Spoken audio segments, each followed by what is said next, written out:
que é sobre conceituar interfaces.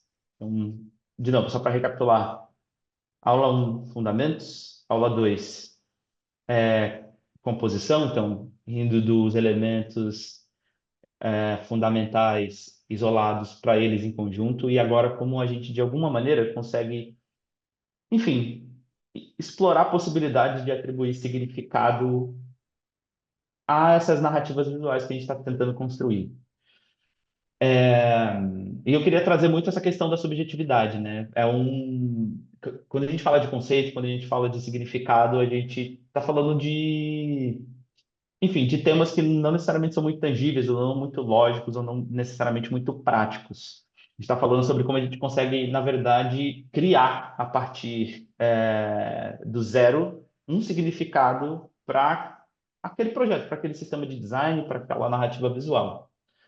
De acordo com o dicionário, subjetividade é o conjunto de ideias, significados e emoções que, por serem baseados no ponto de vista do sujeito, são influenciados por seus interesses e desejos particulares.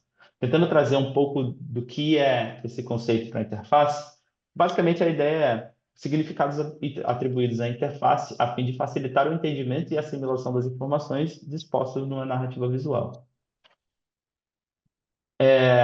Voltando um pouco para a nossa aula um, eu acho que essa aula ela conversa muito com muito com essa questão da intenção que você tem por trás do que você está construindo. É lógico, não é só sobre o conceito, mas as intenções também estão diretamente relacionadas ao conceito. A gente estava fazendo uma interface, assim como a gente estava discutindo agora, saber o que é mais importante é importante para a gente entender quais são as intenções que a gente coloca por trás da hierarquia das informações que a gente está dispondo na tela. Mas eu estou falando de algo um pouco mais, como eu posso dizer, que vem antes, talvez, desse tipo de pensamento. A gente vai falar um pouco mais sobre quais são os conceitos de marca, quais são os conceitos que a gente quer criar aqui, que a gente pode atribuir a um sistema de design para tornar esse sistema de design um pouco mais único, dar um pouco mais de personalidade. Falar com as pessoas de uma maneira um pouco mais contextual. Levar em consideração o que está usando, levar em consideração como uma marca quer se comunicar e aí refletir essas considerações num sistema visual, que aí depois ele vai ser aplicado, enfim, numa interface. Eu vejo, enfim, tem diversas formas da gente atribuir significado à interface, mas eu queria trazer duas perspectivas para vocês aqui, que eu enxergo que podem fazer muito sentido. A primeira é como a gente consegue atribuir significado na interface do micro, e a segunda indo do micro para o macro. Começando com o micro. Micro acho que tem muito a ver com o que a gente falou na primeira aula de novo, que é, cara, o que é essa marca? O que é essa marca quer? Qual é o objetivo dessa marca, como essa marca quer ser vista, como é que essa marca quer comportar e como ela quer comunicar. Voltando para a provocação que o cliente nos deu no início do projeto de grau. Como é que a gente consegue estimular a sensação através de uma experiência de branding? Isso norteou todos os aspectos dessa experiência de branding, mas também a parte digital. De novo, é que a gente consegue se debruçar na maneira como a luz como elemento se comporta para traduzir esse tipo de conceito para uma interface, sabe? A questão da expansão, por exemplo. E de como no micro, a gente está falando aqui de um componente que faz parte de um todo, como a partir de um micro a gente consegue refletir essa e traduzir, na verdade, esse conceito até ele chegar num lugar de maior complexidade. Quando a gente olha para essa interface aqui, ela, de certa maneira, ela é um pouco mais padrão, assim, do ponto de vista da estrutura de um e-commerce, né? Tem uma homepage, essa homepage ela é basicamente um apanhado geral dos principais produtos, mas a maneira como a gente está mostrando é que é única. Os conceitos por trás de cada um desses elementos é que torna essa interface, apesar dela ser um pouco mais padrão, ela ter um tom único, algo que é só dela, né? enfim, e como que a gente consegue continuar expandindo e trazendo esse conceito para os outros momentos. E indo de lugares mais inspiracionais, exploratórios, até lugares que são mais funcionais, direto ao ponto. Como é que a gente consegue criar esse range? Todos os conceitos que a gente trouxe para a marca estão impressos nesses diferentes momentos em diferentes escalas. Outro exemplo que eu acho que a gente não falou na aula um, mas foi outro projeto que eu participei, que é o do Sundance Film Festival. É basicamente o maior festival de cinema independente dos Estados Unidos. Basicamente, assim, eles são vistos muito como, cara, esse ano eu vou para o Sundance Film Festival para entender quais são os filmes que vão estar bombando no Oscar do ano que vem, quais são os filmes que estão setando aí a maneira como o cinema vai seguir daqui para frente. A ideia era como a gente consegue trazer uma experiência cinematográfica que celebrasse a história do cinema, mas e que mostrasse qual a importância do Sundance dentro da história do cinema. A gente encontrou lá num elemento mais fundamental, um dos elementos mais fundamentais relacionados ao cinema, que é o filme, né, o rolo de filme, e na forma que o rolo de filme tem, para poder criar um sistema de design que usa o mesmo motif, mas eu não lembro como é que se traduz essa palavra para português, mas que usa esse mesmo shape, que é baseado nesse conceito do frame do filme, desde a logo até quase que todos os outros elementos de interface. A ideia é que a gente conseguisse ver esse conceito em todo lugar. Assim, né? O botão ele tem um rounded corner, né? Um canto arredondado que é parecido com o da logo. E aí, de novo, a ideia era criar uma experiência cinematográfica, como é que a gente conseguia trazer isso para o branding, mas também para o produto. A gente se debruçou muito nessa ideia do cinema, né? De que vão ter momentos que ele é de super imersão e tal, e é full screen, e para tentar emular essa coisa da tela do cinema, e o filme é a coisa mais importante, né? Combinando com momentos que conversam mais com essa coisa do rolo do filme, mas ainda tornando o conteúdo mais importante e usando esse fundo escuro para poder emular esse momento de assistir um filme, né? Tentar emular essa experiência mais cinematográfica, que faz o conteúdo pular na tela. De novo, é uma interface que tem uma interessância visual que é única, mas ainda assim é um scroll, sabe? Ela não, na maneira de navegar, ela não tem é, nenhum segredo, digamos assim. Enfim, alguns outros exemplos. Aqui acho que dá para a gente ver mais um detalhe, essa questão de como a gente está tentando relacionar no micro, né? De novo, a simples questão do shape dos botões ser parecida com o shape da logo, como é que a gente consegue criar essa conexão? Que faz, quando a gente olha para o todo, tudo parece super coerente, super coeso. Então, tipo, esse é uma maneira da gente olhar, que a gente vem falando muito, assim, nas últimas, nas últimas aulas, nos nossos últimos papos, uma maneira de a gente olhar uma forma de a gente atribuir significado para uma interface.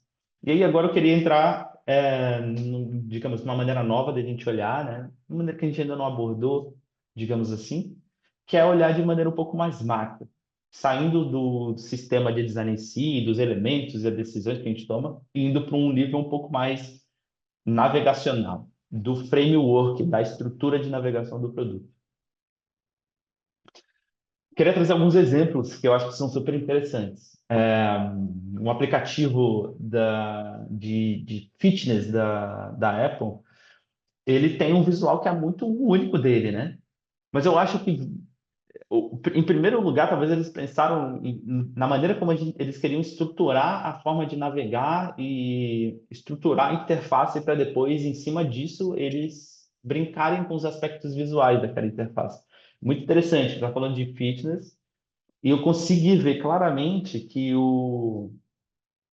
a inspiração produto foi essa quadra poliesportiva que, cara, você consegue ver, assim, mais ou menos quais são os signos visuais que conectam. Porque a ideia é, como é que a gente consegue criar enfim, estou supondo que a ideia foi, como é que a gente consegue criar um produto que ele tem uma conexão direta com o mundo real? Porque é um produto que ele fala sobre o que você está fazendo fora daquele produto, né? A atividade física não é feita através da tela do seu celular. Você tem que sair na rua e fazer, enfim, o seu exercício. Então, como é que a gente traz essa conexão do mundo real com o mundo digital? Outro exemplo que eu acho super interessante é enfim, qualquer, digamos, aplicativo de sistema operacional de organização de arquivo. Cara, eles literalmente se debruçaram na maneira como um arquivo funciona para poder organizar a forma como um arquivo funciona dentro do digital. E é muito interessante porque a ideia aqui é, de fato, trazer essa familiaridade. Imagina, quando a gente está no digital, tem muita coisa que a gente ainda não explorou, tem muita coisa que a gente ainda vai explorar, coisas novas. Como é que a gente consegue explicar para uma pessoa como funciona um conceito novo? Às vezes, você olhar de volta para o mundo real e tentar entender se existe uma maneira de você trazer um link, uma analogia, uma conexão, pode ser um caminho que faça muito sentido. Então, por isso que eu queria trazer para vocês é, essa questão, né, essa ideia de você atribuir conceito para uma interface através da metáfora. Eu acredito que a metáfora ela tem um poder muito bacana de nos ajudar a traduzir conceitos para uma interface, mas ao mesmo tempo ajudar os usuários a entender esses conceitos de maneira mais rápida. De acordo com o dicionário, a metáfora é a designação de um objeto ou qualidade mediante uma palavra que designa outro objeto ou qualidade que tem como o primeiro uma relação de semelhança. Tentando trazer isso para interactive design, para interface, a metáfora basicamente é um exercício da gente se colocar no lugar do usuário, tentar emular o seu contexto e as suas expectativas. É uma forma de trazer para a interface certa familiaridade para com os usuários, como eu tinha falado anteriormente, e é uma maneira de tangibilizar o que é intangível, né? Como é que a gente tangibiliza um arquivo? As vontades e percepções que o usuário talvez não saiba que tem. Quando ele entra na dinâmica daquele contexto, a gente propõe para o usuário no digital uma dinâmica e até a dinâmica acontecer, o usuário não sabe necessariamente o que ele quer. Às vezes ele pode ter uma ideia, mas ele não sabe necessariamente o que ele quer e ele não sabe necessariamente o que ele espera daquela dinâmica, né? Então, como é que a gente consegue ajudar e dar uma assistência para o usuário através, enfim, de diversos fatores, mas também do fator visual, através da metáfora de como aquele produto ele pode funcionar. Queria abordar com vocês assim alguns tipos de metáfora que eu acho que são super interessantes que podem funcionar bastante para produto. Trouxe aqui três tipos de metáfora. Uma que é do objeto, depois a gente fala sobre cenário e depois a gente fala sobre atividade. Então, basicamente é olhar para o objeto isolado, depois a gente olha para o cenário que aquele objeto potencialmente pode estar inserido e às vezes a gente pode olhar para o objeto e o cenário acontecendo ao mesmo tempo. Começando com um objeto. O objeto a ideia da metáfora do objeto é essa representação quase literal mesmo do objeto, a fim de tornar claro não só o conceito daquele produto, mas como aquele produto funciona. Trazendo alguns exemplos aqui de metáforas de objeto que a gente provavelmente já se deparou aí ao longo da nossa experiência digital, que eu acho que, cara, fazem muito sentido para te explicar determinados conceitos, né? Questão da lixeira, o sol para falar de luminosidade da tela do celular, a pasta como uma maneira de você organizar arquivos, a lupa para busca, e até vai até outros conceitos assim um pouco mais subjetivos, mas que eles ainda estão ali, né? Imagina, a gente está falando de o browser, que traduzindo para o português é navegador, e o Safari usa uma bússola como uma forma de tentar explicar o conceito do produto em si, que nada mais nada menos navegar, né? Qual seria esse signo, ou esse elemento, ou, enfim, esse conceito, digamos, mais universal que existe no mundo físico que a gente pode trazer para o mundo digital que faça com que um produto seja melhor entendido? Tipo, a questão de você navegar barco, navegação, saber a direção e, cara, fez sentido você usar uma bússola aqui nesse caso, né? E, enfim, a mesma coisa a engrenagem para quando a gente está falando de manutenção, a engrenagem de quando a gente está falando da gente fazer aqueles ajustes, né? Eu acho que faz super sentido. São formas da gente, de novo, tangibilizar ou dar significado para algo que até então podia soar muito complexo. Que é muito fácil a gente, como técnico, entender como determinados conceitos funcionam, mas nem todo mundo vai entender do jeito que a gente entende, sabe? Então, como é que a gente consegue traduzir? Como é que a gente consegue facilitar? Esse tipo de metáfora aqui, eu acho que faz super sentido para isso. A calculadora do iPhone, né? Que eu acho que o iPhone foi o primeiro sistema operacional, o iOS, na verdade, o primeiro sistema operacional que criou uma calculadora, que foi melhor usado e tal, e depois todo mundo meio que seguiu a mesma linha, mas a inspiração da calculadora do iPhone foi essa calculadora da Brown. Quando a gente compara as duas, enfim, a calculadora do iPhone mudou bastante, mas as primeiras versões do iOS, ela era muito parecida com essa calculadora aqui. Só que se a gente olhar de maneira geral, você ainda vê meio que a mesma estrutura, né? Você está vendo ali os números mais ou menos no meio, você vê, enfim, esses fatores de divisão, multiplicação, subtração, adição meio que usando um amarelo, e eles ficam mais ou menos do lado direito da tela, e aí a gente vê essas coisas mais globais na parte de cima. Então, a estrutura ela é mais ou menos a mesma. A calculadora no digital podia ser uma coisa completamente diferente. Mas imagina, você está mostrando um mundo completamente novo para alguém. Como é que a gente consegue tornar a dinâmica desse produto de mais fácil entendimento? Outro exemplo é a carteira. E eu queria trazer para vocês outro produtinho aqui da Apple, que é essa questão, né, na verdade, não necessariamente a interface ela é uma carteira em si, mas ela emula de maneira muito direta a forma como a gente usa a carteira, a dinâmica como a carteira funciona, né, que é aquela questão de você encaixar os cartões dentro dos bolsinhos da carteira. E de como, caramba, por mais que você não está vendo necessariamente o desenho de uma carteira, tem alguma coisa na dinâmica dessa interface que, putz, de fato, parece uma carteira, né? Sei lá, seria a nova carteira. Mas essa carteira não seria dessa forma, o layout dessa interface provavelmente não seria dessa forma se essa carteira não existisse primeiro. Então, como é que a gente consegue, enfim, às vezes, usar um objeto para explicar um produto pode ser matador. Indo para a segunda categoria de metáfora, que é o cenário. Basicamente, o cenário é uma forma de reconstruir, trazer o contexto e as características de um ambiente físico para o mundo digital. Um exemplo que eu queria trazer para vocês aqui é o site da Zara. Não sei se alguém já conseguiu ou já foi numa loja da Zara. Não sei se tem muitas lojas da Zara no Brasil. Talvez tenha uma. Cara, aqui na Europa, Zara é que nem Banco Itaú, cada esquina tem uma. Mas basicamente o conceito da loja é esse, né? Tipo, é uma loja tipo, super minimal na estrutura, super simples. Você entra e aí você tem basicamente duas dinâmicas e uma terceira de você ver os produtos de maneira física, são duas dinâmicas. Então você entra, você tem as araras, você tem os manequins e depois em algumas telas você tem tipo as campanhas e tal. Eu acho que eles tentaram traduzir esse mesmo sentimento que você tem na loja da Zara para o site da Zara. É um site branco que ele é organizado em diferentes linhas, fileiras, digamos assim, para emular exatamente a questão da arara, né?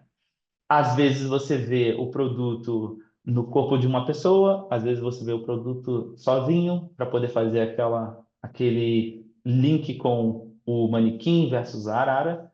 E você também tem essa aba aí de coleções que eu acho que ela tenta emular mais a questão de, tipo, se você olha para o lado e você vê um telão super bonito, com uma foto super bonita, uma pessoa usando de maneira contextual aquele produto.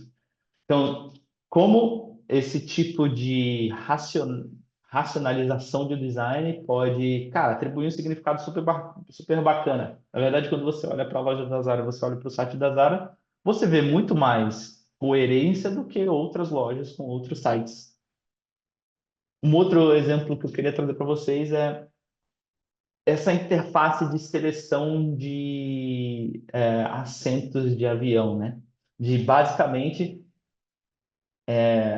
enfim, diversas interfaces tentam usar da mesma organização para poder te ajudar a entender mais ou menos aonde você vai sentar ali no voo, onde você vai estar posicionado dentro do avião, né? Eu achei muito interessante, né? Porque é basicamente o mesmo layout, são três cadeiras e três cadeiras. Fica muito mais fácil de você visualmente enxergar onde você vai estar. Imagina se fosse uma lista, ou se fosse, não sei,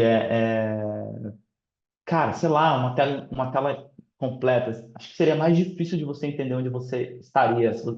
Se, por exemplo, uma um assento ele é no corredor ou ele é na janela. Esse é o tipo de coisa que essa dinâmica de interface aqui, ela, cara, ela é muito benéfica, assim. E dá para vocês verem aqui nesse vídeo que tem outras metáforas, né? Esse fluxo aqui, ele é basicamente de metáforas, né? Essa ideia do calendário, que é basicamente a mesma coisa do calendário, essa ideia do ticket, do seu ticket de viagem ser, tipo, basicamente a mesma coisa, né? Com o QR Code, com, enfim, a origem, o destino. Só que de uma maneira muito branded, né? Essa questão do uso da fonte, essa questão das cores, essa questão das ilustrações, é muito bacana esse produto.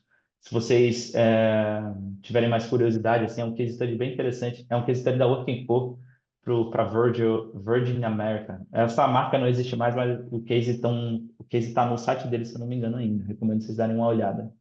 Mas é um exemplo super bacana de diferentes formas de usar essas metáforas que conectam com o mundo real para explicar um produto. E a terceira e última tipo de metáfora que eu queria passar com vocês aqui é a da atividade. Essa é um pouco mais subjetiva, mas eu acho que em determinados momentos ela pode funcionar muito bem. Ela usa como base o conceito e a simulação de uma tarefa para construir uma abordagem de produto, a dinâmica de um fluxo ou uma narrativa visual. Para mim, um dos melhores exemplos é esse de fluxo de compra, que, cara, basicamente ele tem determinado a maneira como a maioria dos e-commerces funcionam. Tem uma ou outra que funciona de maneira diferente, mas é muito interessante que, se a gente parar para imaginar, a gente indo numa loja de bike, uma bike mais tech, mais bonitona e tal, você entrar na loja, né? Aí você ia escolher a sua bike. Aí, a partir do momento que você meio que demonstra interesse sobre a sua bike, vem uma pessoa te explicar. Tipo, ó, pô, você pode comprar a bike nessa cor e nessa cor. Você pode adicionar esses acessórios. E conforme você vai escolhendo, ele vai falando assim, ó, então, a bike é X, mas aí se você adicionar esse acessório, ela vai ficar Y. Pô, beleza, vamos continuar. E aí você vai escolhendo esses acessórios, você vai entendendo como a sua bike vai ficando melhor para você. Você vai entendendo mais ou menos como vai ficar a configuração da sua bike e o preço dela. E aí, depois que você, com o vendedor, você define isso, vocês vão para a boca do caixa, e na boca do caixa vocês vão falar sobre outras informações que são mais transacionais. É muito isso, né? Você entra, você escolhe os seus produtos, aí você tem algum especialista que vai te ajudar a melhorar o seu produto para você, para ele ficar contextual ao que você quer, e depois ele vai te levar na boca do caixa para poder você colocar as informações de pagamento e pagar o seu produto. Então, eu acho que é muito interessante como o fluxo de compra de e-commerces tenta emular justamente o passo a passo que acontece dentro de uma loja física. Um outro exemplo que eu queria trazer para vocês aqui, de novo, essa questão da conferência. O Zoom é um bom exemplo disso, que tenta emular essa dinâmica de alguém no palco, alguém na arquibancada, as pessoas da arquibancada estão escutando a pessoa que está no palco, geralmente a pessoa que está no palco sempre está em ênfase na interface, ela está em primeiro plano, e o que ela fala é o mais importante, então toda a interface ela é meio que mais esmaecida, se a gente for comparar, por exemplo, com o Google, não tem tantos botões assim que chamam tanta atenção, além do botão que te convida a fazer parte dessa dinâmica de falar, né, que é esse share screen ou falar e tal. Mas, enfim, inclusive aqui no Zoom, eles têm esse modo, né, que é esse modo tipo conferência, que coloca todo mundo literalmente na arquibancada para poder, de maneira mais direta e mais visual, determinar a dinâmica como o produto funciona, tipo, de maneira muito clara e muito direta. Então, basicamente é isso, assim, acho que o conceito de atividade, ele é muito focado se a gente consegue se debruçar na forma como determinadas atividades ou tarefas acontecem no mundo real, para poder traduzir e emular ela no mundo digital.